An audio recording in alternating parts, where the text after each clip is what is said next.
নানান রকমের রান্না, নানান রকমের রান্না।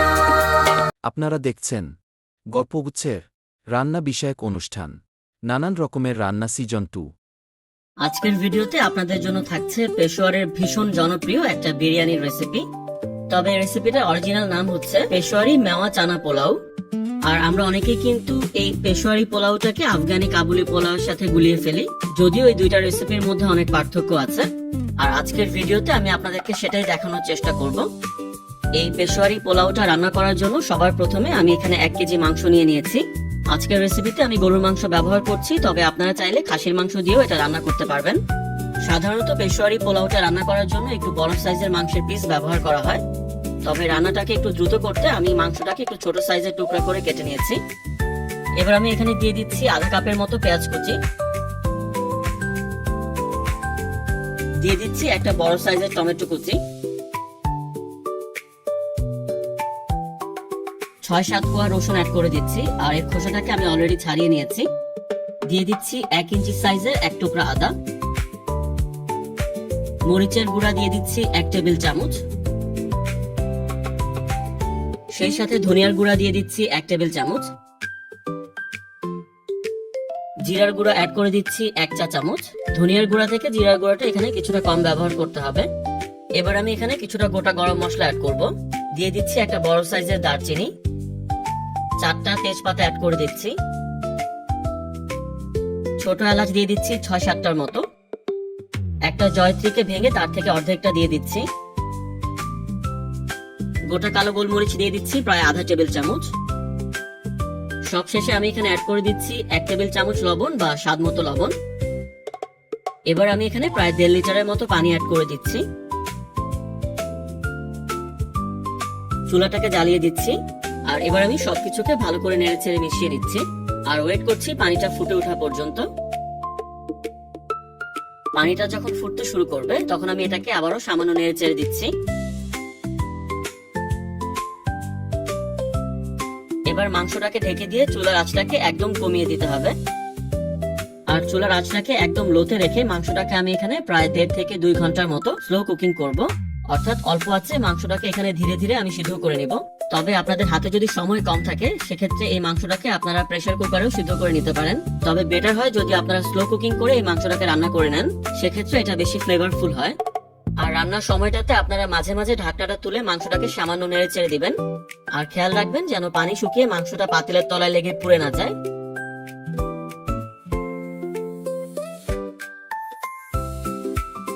আর মাংসটা এদিকে রান্না হতে থাকুক, আর এই সুযোগে আমি রান্নার অন্যান্য ইনগ্রেডিয়েন্ট বা জিনিসগুলো রেডি করে নিচ্ছি।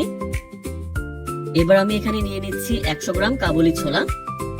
আর এই পেশোয়ারি পোলাওতে কিন্তু অবশ্যই এই কাবুলি ছোলাটা ব্যবহার করতে হবে। তবে আপনারা যদি এই ছোলাটা ম্যানেজ করতে না পারেন তবে সেক্ষেত্রে আমরা যে রেগুলার কালো ছোলাটা খাই সেটাও আপনারা এখানে দিতে পারেন।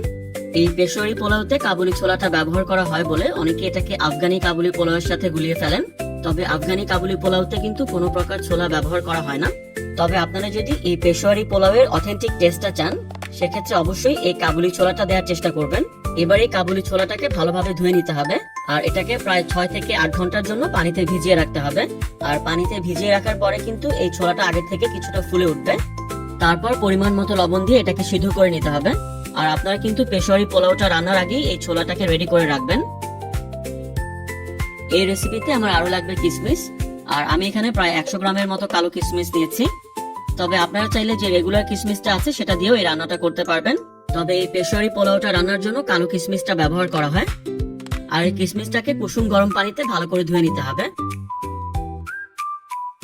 প্রায় 2 ঘন্টার মতো হয়ে গেছে। সো মাংসটাকে একটু চেক করে দেখা যাক। মাংসটা কিন্তু এখানে অলমোস্ট নরম হয়ে গেছে। তবে আপনারা যদি সময়টা বাঁচাতে চান সেক্ষেত্রে আপনারা এটাকে প্রেসার কুকারও করতে পারবেন।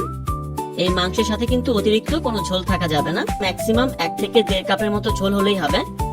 সো মাংসের ঝোলটাকে আমি এখানে আরেকটু শুকিয়ে নিব। আর এখানে যদি মাংসের ঝোলটাকে কমিয়ে না নেওয়া হয় তাহলে কিন্তু মাংসটা খেতে একটু পানসে লাগবে। সো খেয়াল রাখবেন যেন 1 থেকে 1.5 কাপের বেশি ঝোল এখানে না থাকে। আর ঝোলটা যখন কমে আসবে তখন আমি একটা বাটিতে মাংসগুলোকে তুলে নিয়েছি। সেই সাথে আমি আরেকটা বাটিতে ঝোলটাকেও তুলে নিয়েছি। তবে ঝোলটাকে অবশ্যই ছেঁকে নিতে হবে। আর আর মাংসে যে আমি গোটা মশলাগুলো ব্যবহার করেছিলাম সেগুলোকে আমি ফেলে দিব। এবার পেশোয়ারি পোলাওয়ের জন্য পোলাওয়ের চালটাকে আমি রেডি করে নিচ্ছি। আর আজকের রেসিপিতে আমি এখানে ইউজ করছি বাসমতি চাল, আর এখানে আমি আধা কেজি বাসমতি চাল নিয়েছি। এই পেশোয়ারি পোলাওটা কিন্তু বাসমতি চাল দিয়ে রান্না করতে হয়। এবার আমি চালটাকে এখানে ধুয়ে নিব। খুব আলতো হাতে চালটাকে ধুতে হবে, তা না হলে কিন্তু চালটা ধোয়ার সময় ভেঙে যাওয়ার সম্ভাবনা থাকবে। আর এই চালটাকে 3 থেকে 4 বার ভালো করে পানি পাল্টে পাল্টে ধুয়ে নিতে হবে, যতক্ষণ না পর্যন্ত চালের পানিটা ঠিক এইরকম পরিষ্কার হচ্ছে। আর চালটাকে ভালো করে ধুয়ে নেওয়ার পরে এটাকে পানিতে প্রায় 30 থেকে 40 মিনিটের জন্য ভিজিয়ে রাখতে হবে। প্রায় 40 মিনিট পরে এবার এই চালটাকে আমি এখানে সিদ্ধ করে নিব। সো একটা পাতিলে পর্যাপ্ত পরিমাণ পানি দিয়ে দিচ্ছি প্রায় 2 থেকে 2.5 টেবিল চামচের মতো লবণ। লবণটাকে পানিতে গুলিয়ে নিচ্ছি।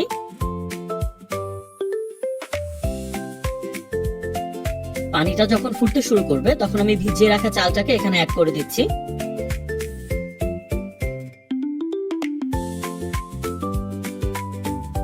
আলতো হাতে চালটাকে সামান্য নেড়ে চেড়ে দিচ্ছি।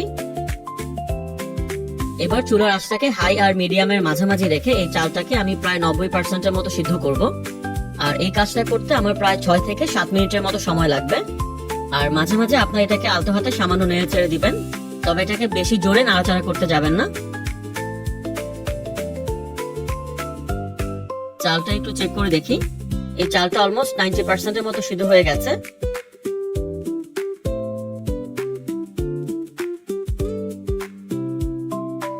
এবার আমি চালের পানিটাকে ঝরিয়ে নিচ্ছি। সো আমার সব প্রিপারেশন মোটামুটি ডান। এবার আমি রান্নার শেষ ধাপে চলে যাচ্ছি। এবার আমি এখানে একটা পাতিল নিয়ে নিয়েছি।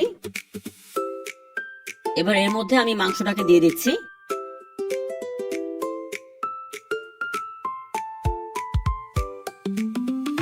মাংসটাকে সামান্য ছড়িয়ে দিচ্ছি।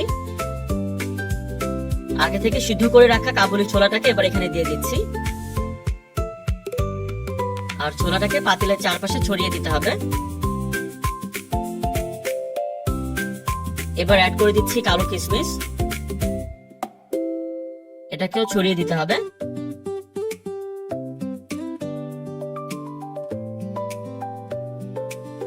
এবার আমি এখানে অ্যাড করব গরম মশলা। আর আজকের রেসিপিতে আমি এখানে 1 চা চামচ গরম মশলা ব্যবহার করব।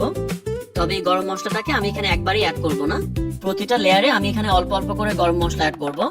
আর আজকে আমি এখানে রেডিমেড প্যাকেটের গরম মশলাটা ব্যবহার করছি। আপনারা আপনাদের পছন্দ মতো যে কোনো ব্র্যান্ডের গরম মশলাটাকে এখানে ব্যবহার করতে পারেন। চালের পানিটা ঝরে যাওয়ার পরে সেখান থেকে আমি অর্ধেকটার মতো চাল এখানে অ্যাড করে দিচ্ছি। চালটাকেও পাতিলে ছড়িয়ে দিতে হবে। চালের উপর কিছুটা গরম মশলা ছড়িয়ে দিচ্ছি।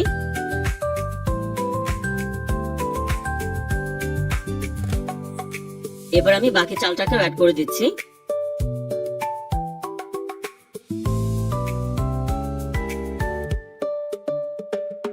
অবশিষ্ট এই গরম মশলাটাকেও ছড়িয়ে দিচ্ছি। আর আজকের রেসিপিতে আমি মোট 1 চা চামচের মতো গরম মশলা ব্যবহার করেছি। এবার আমি এখানে মাংসের ঝোলটাকে অ্যাড করব। তবে ঝোলটাকে দেওয়ার আগে ঝোলের মধ্যে প্রায় আধা টেবিল চামচের মতো লবণ এখানে অ্যাড করে নিতে হবে।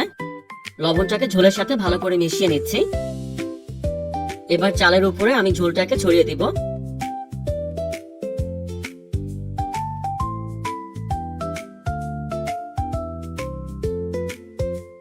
এবার আমি এখানে অ্যাড করব ঘি।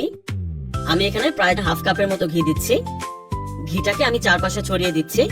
আর এখনো পর্যন্ত কিন্তু আজকে রান্নায় আমি কোনো প্রকার তেল ব্যবহার করিনি। সো সেক্ষেত্রে ঘিটা কিন্তু এখানে একটু বেশি পরিমাণে ব্যবহার করতে হবে। তবে নরমালি এই রেসিপিতে অনেক বেশি পরিমাণে ঘি ব্যবহার করা হয়। আর পেশোয়ারি পোলাওয়ের যে মেইন ফ্লেভার সেটা কিন্তু আসে এই ঘি থেকেই। ঘিয়ের পরিমাণটা ডিপেন্ড করছে আপনাদের প্রেফারেন্সের উপর। এখানে কিন্তু মাংসটা পুরোপুরি ভাবে সিদ্ধ হয়ে গেছে। আর চালটাকে আমি এখানে 90% এর মতো রান্না করেছি। আর বাকি যে 10% আছে সেটাকে আমি দমে রান্না করব। আর আজকে আমি ফয়েল পেপার ব্যবহার করে এটাকে দমে দিব। তবে আপনারা চাইলে কিন্তু এখানে পরিষ্কার কাপড় বা কিচেন টাওয়াল দিয়েও এই দমের কাজটা সেরে নিতে পারবেন। প্রথমে ফয়েল পেপারটাকে পাতিলের উপরে বসিয়ে দিতে হবে। তারপর ঢাকনাটাকে লাগিয়ে দিতে হবে। খেয়াল রাখতে হবে যেন ঢাকনা আর পাতিলের মাঝে কোনো ফাঁকা না থাকে। এবার ঢাকনার চারপাশে আমি ফয়েলটাকে সামান্য মুড়িয়ে দিচ্ছি। এবার এই ফয়েল পেপারটা দিয়ে আমি পাতিলটাকে সিল করে দিব।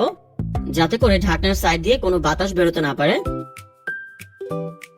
আর আজকে যেহেতু আমি এটাকে গ্যাসের চুলায় দম দিব, তাই পাতিলটাকে আমি সরাসরি চুলার উপরে বসাবো না, চুলার উপরে একটা রুটি তাওয়া বসিয়ে দিচ্ছি। এবার এই রুটির তাওয়াটাকে আমি 3 থেকে 4 মিনিট খুব ভালোভাবে গরম করে নিব। এটা যখন গরম হয়ে যাবে তখন পাতিলটাকে তাওয়ার উপর বসিয়ে দিচ্ছি। আর প্রথম অবস্থায় 5 মিনিটের মতো এই পাতিলটাকে হাই হিটে রাখতে হবে। 5 মিনিট পরে চুলার আঁচটাকে একদম লো করে দিতে হবে, অর্থাৎ চুলার আঁচটাকে যতটুকু কমানো সম্ভব সেটাকে কমিয়ে দিতে হবে। এবার এই চুলার লো আছে, আমি এটাকে আরো 15 থেকে 20 মিনিটের মতো দমে রাখবো। প্রায় 20 মিনিট হয়ে গেছে। এবার চুলাটাকে বন্ধ করে দিয়ে ওয়েট করছি পাতিলটা একটু ঠান্ডা হওয়ার জন্য। এই পেশোয়ারি পোলাওটা কিন্তু আমি প্রথমে 5 মিনিট হাই হিটে রেখেছিলাম, তারপরে এটাকে আরো 20 মিনিটের জন্য স্লো হিটে দমে রেখেছি, অর্থাৎ এটাকে আমি মোট 25 মিনিটের জন্য দমে রেখেছি। সাবধানে ঢাকনাটাকে তুলে নিচ্ছি। একটু আলতো হাতে আস্তে আস্তে সাইড থেকে চালগুলোকে তুলে মিক্স করে নিতে হবে। সো পেশোয়ারি পোলাওটা কিন্তু ডান। এবার এটাকে আমি সার্ভ করতে চলে যাচ্ছি।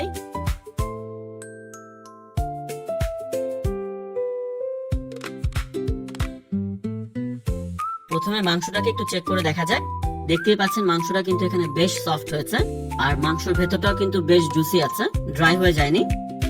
সো একটু বিসমিল্লাহ করা যাক। আর এই স্বাদটাও কিন্তু বেশ ভালো হয়েছে। আর বাড়িতে বসে পেশোয়ারের সেই বিখ্যাত পোলাওয়ের স্বাদ পেতে আপনারা কিন্তু অবশ্যই এই রেসিপিটা ট্রাই করতে পারেন। আশা করব ডিফারেন্ট এই রেসিপিটা আপনাদের অবশ্যই ভালো লাগবে। সো গাইস, ভিডিওটা যদি ভালো লাগে অবশ্যই লাইক করবেন, আর রেসিপিটাকে আপনাদের ফ্রেন্ডস এন্ড ফ্যামিলি মেম্বারদের সাথে অবশ্যই শেয়ার করবেন। যারা এখনো এই চ্যানেলটাকে সাবস্ক্রাইব করেননি প্লিজ সাবস্ক্রাইব করবেন। সবাই অনেক বেশি ভালো থাকবেন। Take care.